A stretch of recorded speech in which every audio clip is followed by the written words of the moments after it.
Hello, and welcome back to Chaotic Insights, where I break down the TV show Chaotic, and today we'll be talking about episode 14, The Birth of Borth-Majar.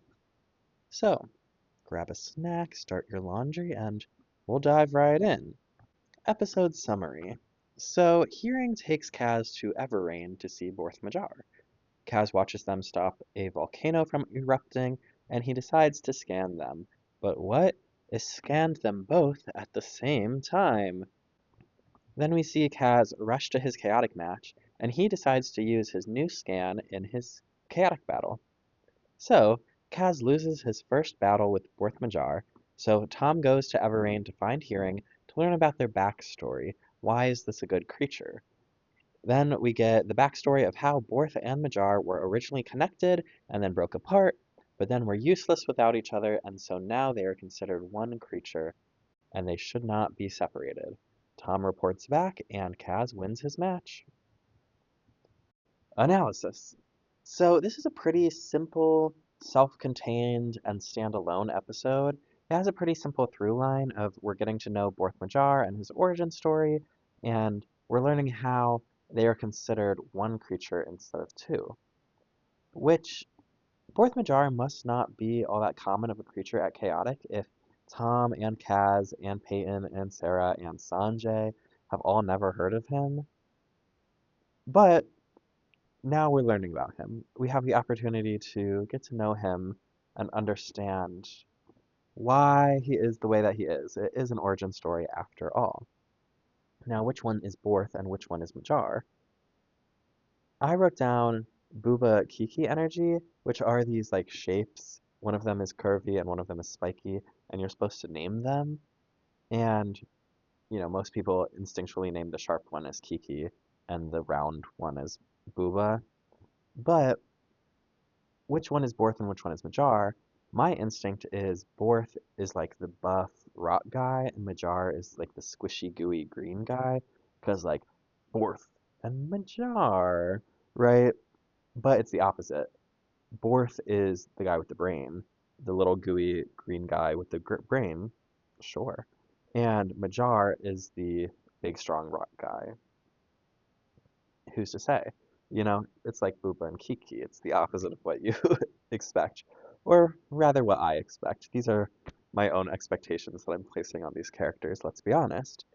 But I just, I, you know, my natural association is flipped. So it's a good thing they're one creature because it's just Borth and Majar. Look at him.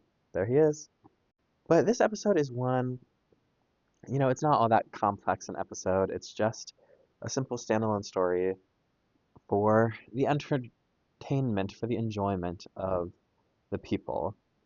And this is an episode where when I was in my college house and I had that itch, I was like, I need to watch some Chaotic right now. Just to feel something, to feel nostalgic, or to, I don't know, celebrate life by watching Chaotic, if you will. I don't know. But I put on this episode because it was something that I knew, right? It's a simple episode, it's easy to watch, and I wouldn't get too many questions from my roommates other than like, what is chaotic? Like the easy questions. What is the overworld and the underworld? And why are they battling? Right? Like what is the setup versus I knew I wouldn't have to explain character dynamics or like the politics of the underworld. I could just be like, the underworld is a tribe, you know? And it's easy enough. It's simple enough that they got it. They weren't watching with me, but they came in and out. And sometimes, when you have roommates, you watch TV. That's just part of the gig. And also, it was a good episode to put on because, I wasn't in the mood to like invest myself into a rewatch of 40 episodes for season one. I just, I had an afternoon. I watched maybe 3 episodes, and I didn't have that capacity to choose an overarching story or something complex. I didn't want to have to commit. And since this is a simple standalone story, I knew I could get the full narrative arc in one episode.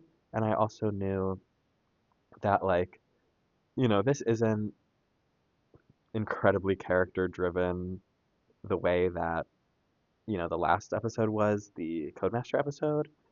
Like, I didn't have to commit too much as an audience member to watch this episode. This could be a simple thing to put on the TV to like turn my brain off and just enjoy. And, I think that says something about this episode, about how maybe it doesn't have a whole lot to say, but it's an easy watch. It's something that's easy to consume as a consumer. Now, there are things about this episode to talk about. For example, Borth-Majar, the whole point of this episode. So Majar is strong and buff, and right? I have to double check that. Majar, yes. Majar is the strong rock guy. So he's strong and buff, and so they show his strength in multiple ways of how he is the one that's able to do attacks, and he's the one that can lift things, and so they demonstrate that he's the strong one. On the flip side, Borth, the brainy one, they also show him as being intelligent in multiple ways, a classic rule of three situation. But he's like a walking thesaurus. um, he uses such, I don't want to say complex vocabulary, but he uses it in a way that normal people just don't talk. Borth talks like that episode from Friends where they use a thesaurus on every single word of the recommendation letter. They showed us, I think it was sophomore English class in high school, they showed us this is why you don't use a thesaurus on every single word. Because sure, you want to use strong and intelligent words that get your point across because words have meaning. But if if you use a complex word on every single word, you, one, lose the meaning of what you're originally trying to say, and two, it just no longer makes sense. And Borth kind of talks like that. I pulled out the phrase, please cease your impudent capering. Nobody in real life is going to say that sentence. Only a character that they're really trying to demonstrate his intelligence in a way that, like, he's using these complex vocabulary terms, with ease, with just off the tongue, instead of saying, like, stop, he says cease. Instead of saying, you're shaking, he says you're capering, which I did have to look up capering. I was like, what is capering? Like, what are we talking about? And the sentence is like, stop moving because you're messing up my aim. And that's how a normal person would say that. But because they're trying to demonstrate his intelligence, they give him this overly complex vocabulary, which is definitely a strategy. Now, I think we know that people who are actually intelligent are able to take complex concepts and describe them in a way that's digestible for somebody who doesn't have all of the background information, right, that the expert has. Somebody who's actually intelligent is able to take those concepts and synthesize them in a way that is understandable for somebody who, may not understand it with those terms, right? So if personally, I was like, if what's his name? Borth? Yes, Borth with the brain. If Borth is actually intelligent, he would understand that his audience doesn't speak with the same vernacular that he does on a daily basis. So if he was actually intelligent, he would understand that the message he's trying to communicate is to Majar, who is not, he's not operating at that same level. So if Borth was actually, you know, I don't say actually smart, but like if he was a good communicator, he would understand that his audience is not one that would understand, please cease your impudent capering. He would say, hey, stop, knock it off, stop your shaking so I can get my shot. It's conveying the same message, but in a more compact and easy to decipher way. Because, Majar, he's not going to understand this. So that's just something, that's a tangent, I suppose.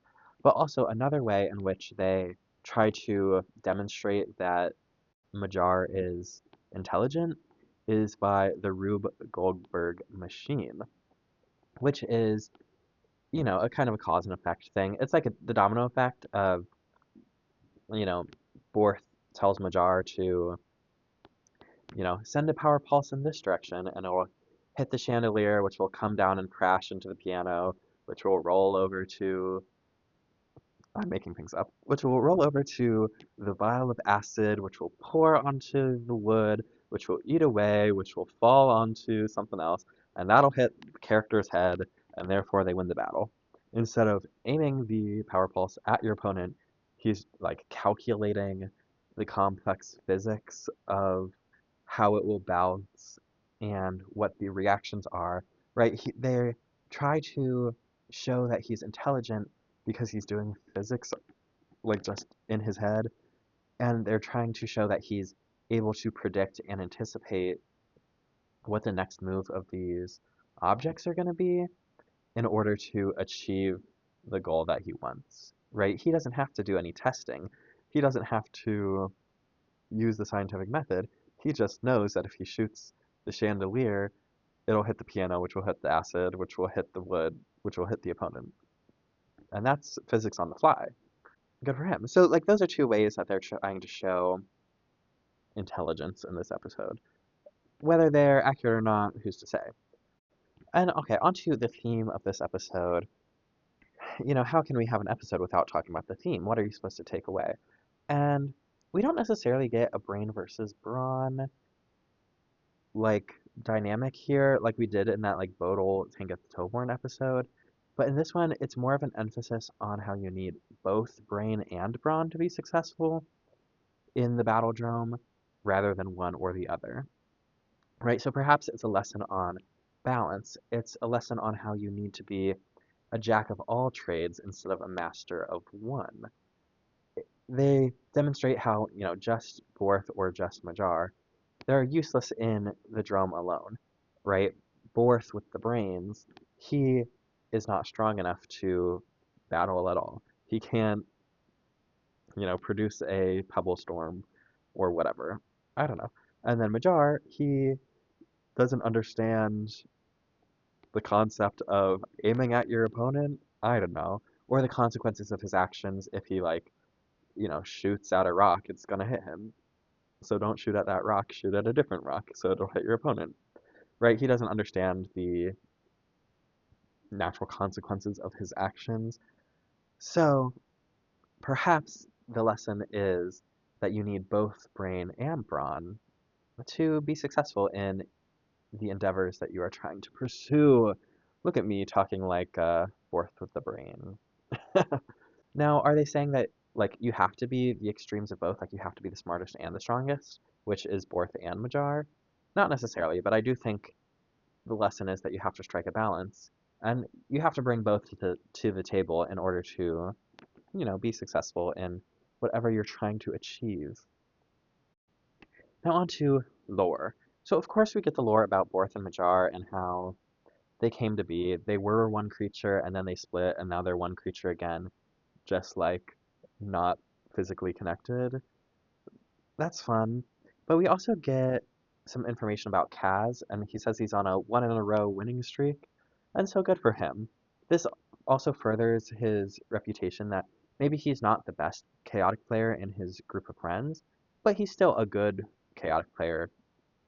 He does have wins, but maybe he's not on that winning streak. We also get more explicit explanation that a scanner can only hold one creature at a time. We've gotten hints of this before, like in episode 2 when Sarah is like, let me delete my one scan to get another, or it happens again. But this one we get a pretty explicit, how can I scan both of these creatures at once? You know, I can only hold one creature scan at a time. It's That's not a direct quote, but it's pretty explicit there in that exposition. And we also get, how can you scan two creatures at once? Well, Borth-Majar is one creature. Um, we double down on that.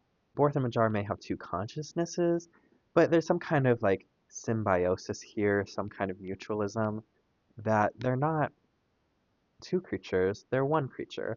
You know, it's like maybe Borth is the brain and Majar is the body. Or it's like, humans, the most of us are actually the bacteria inside of us. Like if you took all of the bacteria away from a human, they're no longer functioning.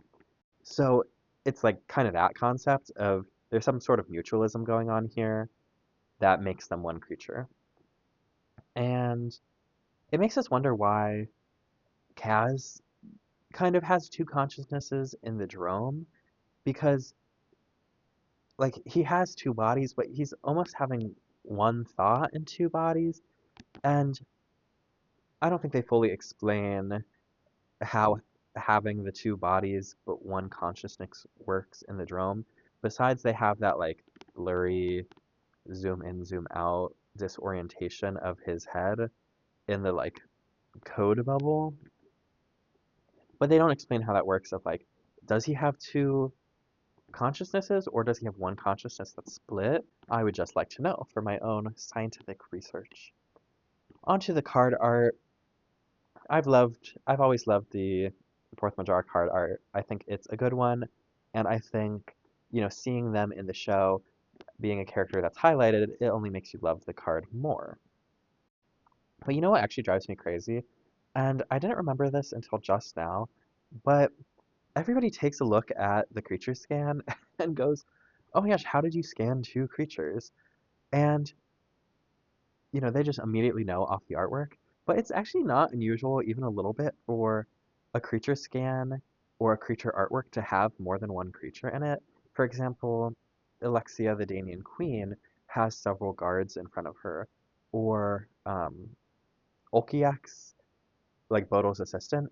Bodil is just fully there in the picture.